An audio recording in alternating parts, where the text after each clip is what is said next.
महात्मा फुले ने कहा था कि जो आपके आंदोलन में आए उनकी जाति नहीं पूछनी चाहिए।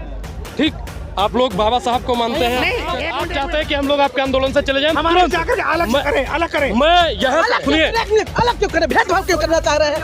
आज ये लोग भेदभाव दोबारा से करना चाह रहे हैं। ये लोग आरोप लगाते हैं कि ब्राह्मण भेदभाव करता है। ये क्या कह रहे हैं कि आप लोग अलग हटके कीजिए। ये सुनिए,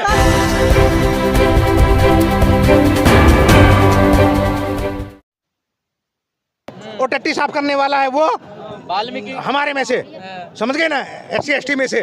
तो इन्होंने तो वहाँ तक भी कोटा ले लिया, पैसा हम लेंगे। तुम्हारे साथ अनुराग ओझा पहले मैं अब यही पूछूंगा आप ही के सामने, मेरे भैया जी, आप हमें क्या कोटा देना चाहते हैं, क्या न्याय करना चाहते हैं? आने वाले 100 हैं, सुनो, 100 रोटियां आई थी, अभी भी 100 रोटियां आई हैं, 100 लोग खड़े हुए हैं, अब कैसे बांटेंगे?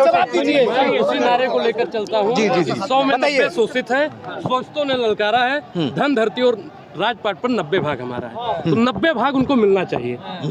सुनिए साहब, जिसकी जितनी आबादी हो उसकी उतनी भागीदारी होनी चाहिए। हम लोग शुरू से बोलते हैं, आप लोग लगातार कवरेज करते हैं, दिल्ली में रहते हैं, आप लोगों ने देखा होगा, हम कहते हैं कि जो मनुवादी किस्म के लोग हैं, जो 7 जजों की बेंच थी, उससे जो जजमेंट आया, हम उसका घोर विरोध करते हैं। हम 21 तारीख को भी मौजूद थे दिल्ली में और आज भी मौजूद है। जब आरक्षण पर बात आएगी, आरक्षण खत्म करने की बात आएगी, तो अनुराग ओझा सबसे आगे खड़ा रहेगा, क्योंकि जो विरोध करने वाले लोग हैं ना, जो आज कह रहे हैं कि कुछ लोगों को ज़्यादा मिल गया, कुछ लोगों को विशेष मिल गया है आरक्षण, कुछ लोगों को विशेष मलाई मिल गई है। आप एक चीज़ बताइए कि 50% आरक्षण आपको मिलता है। 60%। एक मिनट सुनिए, अब ये बताइए कि जो दलित, जो दबे पिछड़े लोग आगे बढ़ चुके हैं, उनका आरक्षण की क्या जरूरत है? एक चीज़ बताइए, आप दलित, कौन सा दलित ने अमेरिका में जमीन खरीद लिया? आप बताइए, किस दलित भाई में जमीन खरीदेगा तभी आगे कहाँ बढ़ गया? आज भी जाति के आधार पर मारा जा रहा है, कहाँ पे आगे बढ़ गए वो?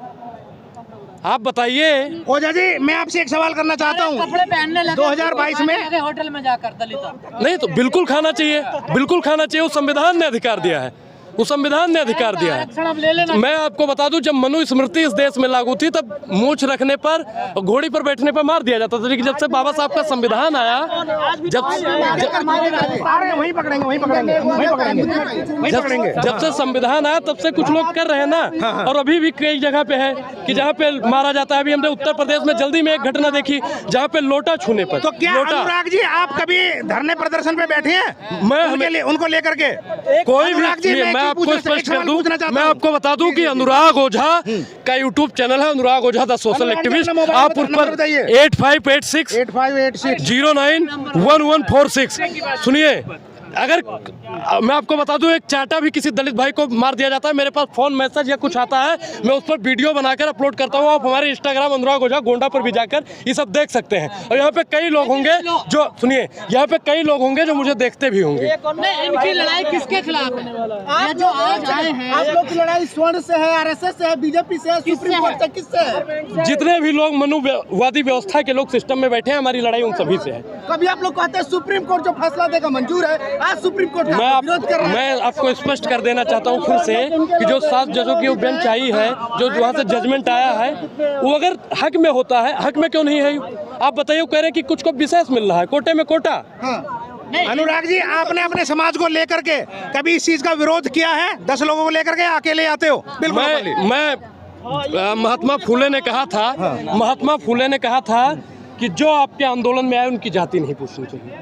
ठीक, आप लोग बाबा साहब को मानते हैं? नहीं, एक मिनट, सुनो, जाति तो पूछनी चाहिए, लेकिन जितनी जिसकी हिस्सेदारी उतनी उसकी भागीदारी होनी चाहिए। मैंने अभी पहले ही बोल दिया बात, मैंने ये बात अभी पहले बोला है कि जिसकी जितने, ये चाचा बड़ी बड़ी बातें कर रहे हैं। 100 में 90 शोषित हैं, शोषितों ने ललकारा है, धन धरती और राजपाट में 90 भाग हमारा है। इनसे पूछिए, ये बहुजनों के मसीहा बन रहे हैं, तो ये नारा किसने दिया था? कापी कलम देख के मत बताइए, बताइए किसने दिया था, बताइए किसने दिया था ये नारा? आप ये बताएंगे, किसने दिया था नारा?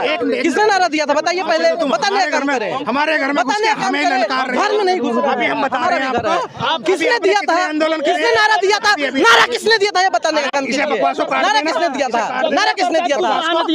कहाँ के थे? हमारे बिहार के थे, मैं भी उसी बिहार से आया हूँ, पटना से। मैं बक्सर से हूँ जी भैया। कहते हैं बक्सर जिला, बगवा जिला, यारा जिला, उखाड़ देना जिला। हाँ, अब बताओ। तो मैं वही बात कह रहा हूँ कि 100 में 90 शोषित है, शोषितों ने ललकारा है, राजपाट में भैया हमारी बात हाँ हम बता रहे हैं, हम जवाब दे रहे हैं। देखिए, जिसकी जितनी हाँ भाई साहब, जिसकी जितनी दलित भाग समाज सुन जाइए, बोलिए आप इतिहास पढ़ लीजिए, बोलिए। चाहे ज्योतिबा फुले रहे हो, चाहे बाबा साहब रहे हो, काशीराम साहब रहे पहले हो, बात आप कबीर माफी रहे हो। मांगिए, माफी मांगिए पहले आप किस चीज माफी मांगिए। की, किस चीज की? ज्योतिबा फुले नहीं, महात्मा ज्योतिबा फुले। अभी बाद में बात करेंगे, पहले सुन लीजिए हमारे बाप पहले दादा माफी को। मांगिए आप। जिस दलित समाज का वो रहा इतिहास, इसने जाति की बात नहीं करी, जो इसने इसके हक की और सच्चाई की बात करी, इस दलित समाज ने उसी को अपना लिया। हम आम खाते हैं, पेड़ गिनने से मतलब नहीं है। दो सुन लें, आप जो नारे रहे हैं, बता तो रहे हैं, बता रहे हैं, आपको बता रहे हैं, इतिहास में बताते हैं, आपको बता रहे हैं। आपने साहब ईश्वर चंद्र विद्यासागर जी का नाम सुना होगा।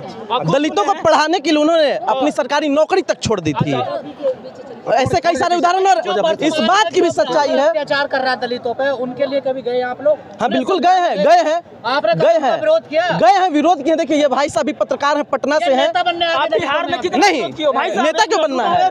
नेता क्यों मुझे बनना है? बताइए, समाजवादी पार्टी ने 110 सीटें जीती हैं भैया, और एक मिनट भैया, किसी दल से हमारा 34 कोई मुस्लिम मतलब- ने हाँ, 34 मुस्लिम जीते, 24 यादव जीते और 18 दलित जीते जी। लेकिन जो लीडर ऑफ अपोजिशन बनता है वो उसमें 5 ब्राह्मण जीते, 3 छोड़ के चले गए। जब एमएलसी का इलेक्शन हुआ उनमें 2 ब्राह्मण बच गए, 2 में से एक को उसने leader of leader of opposition बना दिया। तो गद्दारी कौन कर रहा है अपने समाज के साथ में, मुझे ये बताएं। मैं आपको सर आपने क्या विरोध किया? मनोवाद के खिलाफ? बिल्कुल हम लोग तो मनोवाद के चोटी खिलाफ क्यों? ये क्या है? ये क्या है? मनोवाद के खिलाफ है तो ये सखा रखना कोई मनोवाद नहीं है। श्रद्धा बेवकूफी का नाम होता अगर है। हमारा मन करेगा, श्रद्धा ने बेवकूफी। कहा है। आप हमारे तिलक लगाने पर आपने आज तक लैट्रिन बाथरूम साफ किए किसी के? सड़कों पे लैट्रिन बाथरूम साफ किए? एक मिनट, मुझे बताइए किसी का साफ किया है? आपकी श्रद्धा जगी कि वो हजारों जो 100% दलित जो है लैट्रिन साफ कर रहे हैं, मैं भी अपनी श्रद्धा जगा लूं और साफ कर लूं। वो बातें पुरानी हो गई, अभी तो आपके सपोर्ट में आए हैं ना। भाई साहब, हम पहले ये बताइए, सपोर्ट में आते, यदि ये सपोर्ट में आते, अरे मेरे भाई सुनो, आपको समझाया नहीं जा सकता। कुछ लोगों के अंदर नफरत इस कदर भरी हुई है ताकि आज जो है विकास किया जाए, तभी का कुछ नहीं होने वाला है। मैं रुक जाओ, आप चाहते हैं कि हम लोग आपके आंदोलन से चले जाएं? हमारे जाकर के अलग करें। मैं यहाँ सुनिए, अलग क्यों करें? भेदभाव क्यों करना चाह रहे हैं? आज ये लोग भेदभाव दोबारा से करना चाह रहे हैं। ये लोग आरोप लगाते हैं कि ब्राह्मण भेदभाव करता है। ये क्या कह रहे हैं कि आप लोग अलग हटके कीजिए। ये मैं आपको स्पष्ट कर दूं, यहाँ पे 50 कम से कम मीडिया के बंधु होंगे।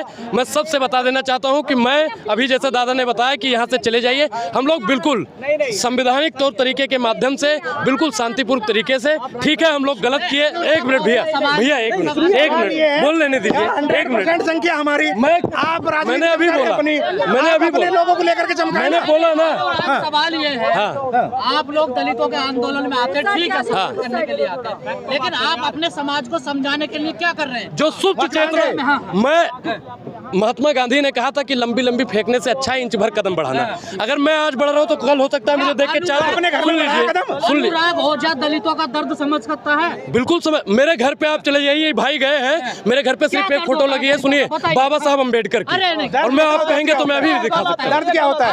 आप बहुत गलत है। मैं अरे सुन लीजिए, क्या दर्द होता है दलितों का, बताइए भाई। आप बताइए कि जो अनुराग ओझा पंडित दलितों का दर्द बता रहे, बताइए क्या? आप बताइए, मैं बता रहा हूँ, सुनिए।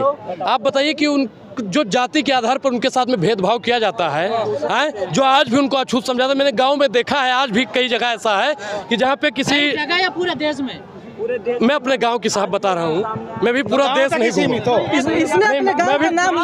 मैं गांव का बता रहा हूँ, मैं समझ। हाँ मैं गांव तक, सुनो, मैं गांव तक ही सीमित हुआ। ये दादा आप पूरा पृथ्वी घूम चुके हैं। ना नहीं, आप दिल्ली गाजियाबाद तो आप भी तो थोड़े ही समय पर सीमित हैं।